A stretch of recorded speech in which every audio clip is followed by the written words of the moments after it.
سورہ تغابن میں لفظ تغابن کا مطلب ہے دھوکہ یا نقصان کا دن، اور یہ قیامت کے دن کی طرف اشارہ کرتا ہے۔ ان دنوں لوگوں کو یہ احساس ہوگا کہ کون خسارے میں رہا اور کون کامیاب ہوا، اور بعض لوگ جو یہ سمجھتے تھے کہ وہ کامیاب ہیں، حقیقت میں نقصان اٹھانے والوں میں سے ہوں گے۔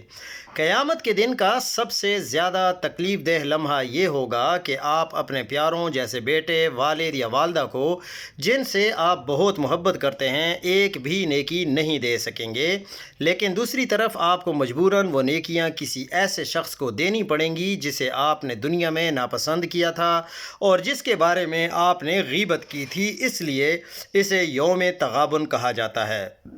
قیامت کے دن کی سب سے بڑی حسرتوں میں سے ایک یہ ہوگی کہ آپ اپنی عبادات کو کسی اور کے ترازو میں دیکھیں گے۔ یہ ایک ایسی لغزش ہوگی جسے سدھارا نہیں جا سکے گا۔